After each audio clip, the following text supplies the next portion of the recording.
Assalamualaikum warahmatullahi wabarakatuh. Di sini saya akan menjelaskan analisis regresi dan asumsi klasik. Selanjutnya kita ke datanya dulu. Lalu di copy aplikasi SPL.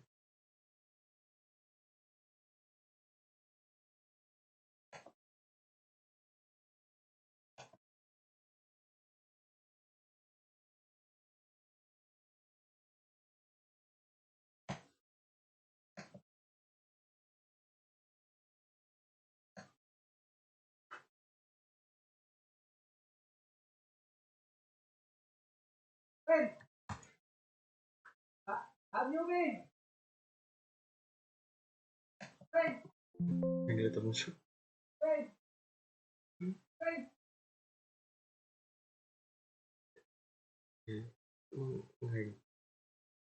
Lalu kita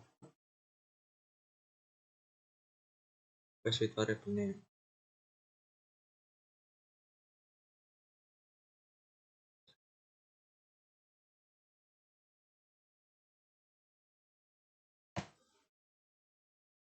Kita tambahkan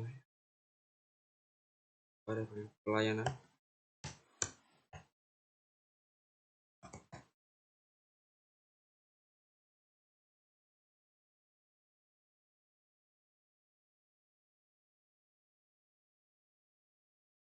Lalu variasi.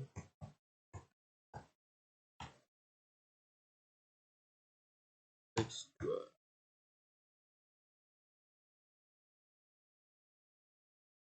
Lalu harga. X3.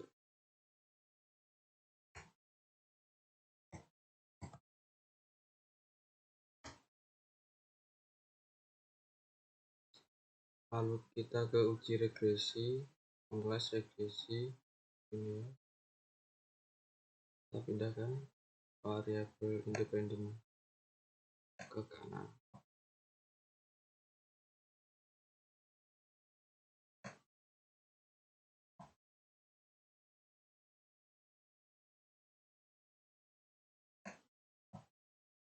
Untuk dependen kita ke atas. Save, lalu unstandardized, continue, lakukan OK. Selanjutnya yaitu uji asumsi klasik, uji normalitas.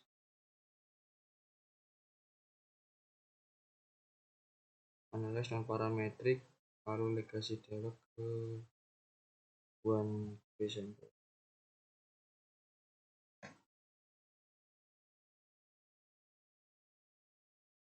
Kita pindahkan unstandardized ke kanan, lalu kita pencet OK. Selanjutnya yaitu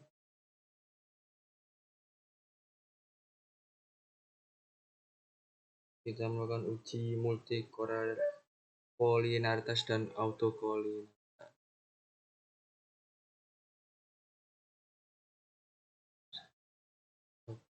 Kita tinggal mencet ini dan get Watson, lalu di continue.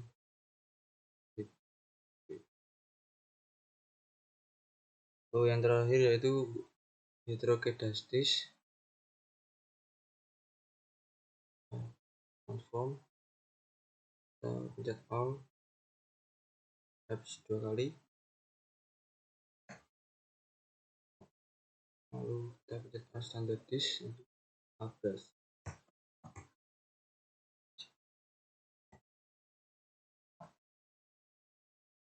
Kita pindah ke kanan, lalu kita tekan OK.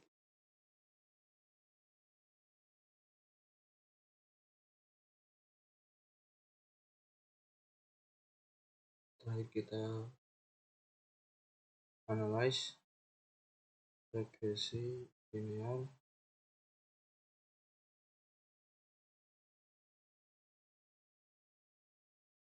Kita pindahkan fungsinya ke dependent.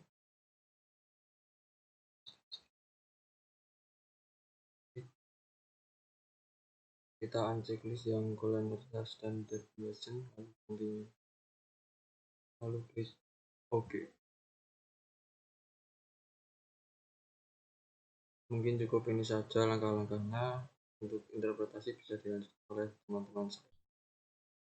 Oke, dilanjut dengan saya, yaitu interpretasi. Nah, sebelum diinterpretasi, kita mengetahui dulu tentang analisis regresi. Analisis regresi linier merupakan salah satu metode yang sering digunakan dalam penelitian kuantitatif untuk mengevaluasi hubungan antara variabel independen dan variabel dependen. Dalam praktikum ini, analisis regresi digunakan untuk menilai pengaruh tiga variabel utama, yaitu pelayanan X1, varian makanan X2, dan harga X3 terhadap keputusan pembelian makanan Y. Penelitian ini melibatkan 75 responden yang telah memberikan data terkait pengalaman mereka dalam melakukan pembelian makanan.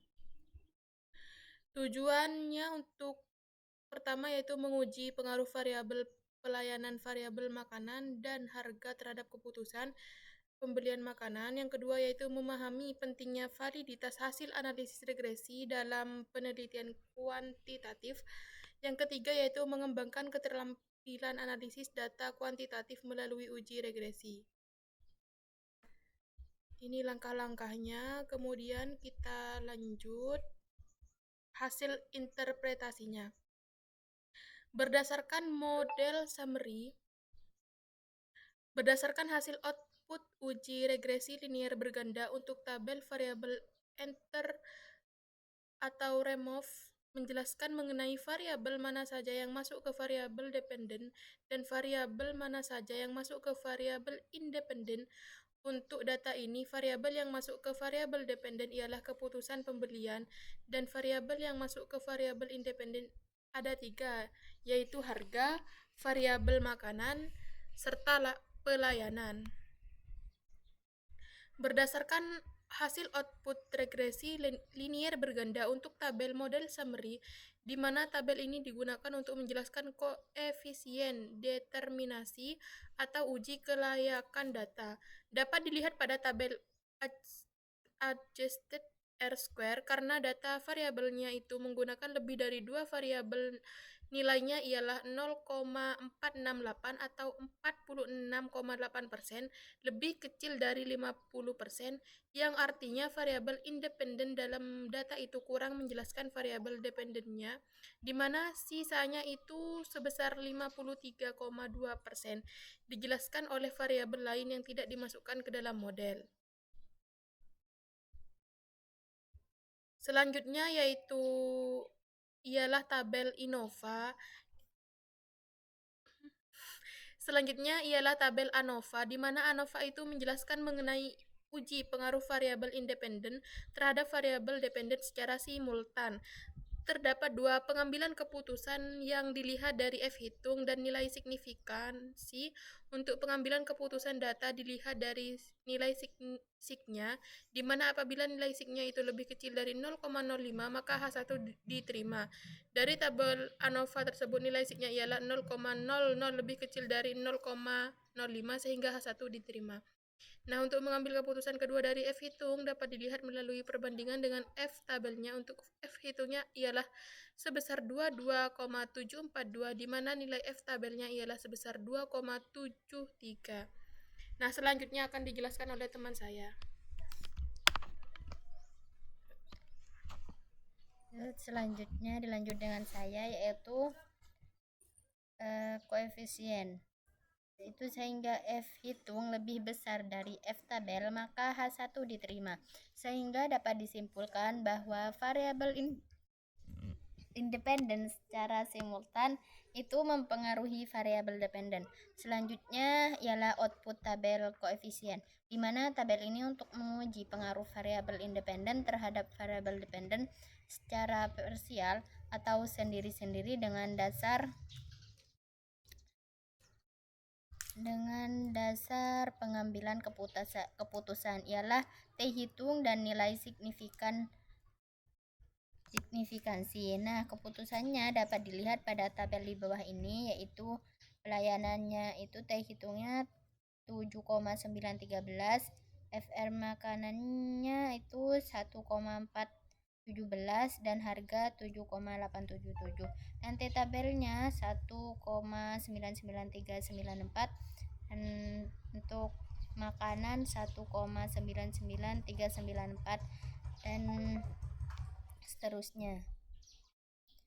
Nah, dari tabel keputusan di bawah ini dapat dilihat bahwa variabel pelayanan T hitung 7,913 lebih besar dari 1,993 dan nilai signifikan lebih kecil dari 0,05 sehingga keputusan H1 diterima pada variabel makanan nilainya 1,417 lebih kecil dari 0,993 dan nilainya signifikannya itu lebih besar dari 0,05 sehingga H0 diterima. Untuk harga nilai T hitungnya adalah 0,877 lebih besar dari 1,993 dan nilai signifikannya lebih kecil dari 0,05 sehingga H1 diterima. Sehingga dapat dikatakan bahwa para pelayanan dan harga itu maka secara vertikal itu mempengaruhi variabel dependen sedangkan variabel makanan itu tidak mempengaruhi variabel dependen. Dari tabel tersebut diperoleh juga suatu persamaan yaitu Y sama dengan 5,359 ditambah 1,070 X1 ditambah 0,249 X2 dikurangi 0,405 X3 plus E, di mana Y-nya itu keputusan pembelian makanan dan X1 pelayanan, X2 itu variasi makanan dan X3 itu harga. Interpretasi koefisien yaitu Y1 konstanta 5,359 ketika pelayanan variasi makanan dan harga sama dengan 0 maka nilai keputusan pembelian makanan akan menunjukkan nilai sebesar 5,359 dengan asumsi faktor lain konstan. Yang kedua itu koefisien X1 pelayanan 0,70 ketika terjadi penambahan pada setiap satu satuan pelayanan dengan asumsi faktor lain konstan maka akan meningkatkan kepuasan pembelian sebesar 1,070. Yang ketiga yaitu koefisien X2 variasi makanan 0,249 sama dengan ketika terjadi penambahan 1 unit variasi makanan dengan asumsi faktor lain konstan maka akan meningkatkan keputusan pembeli sebesar 0,249. Yang keempat koefisien X3 harga yaitu min 0,4405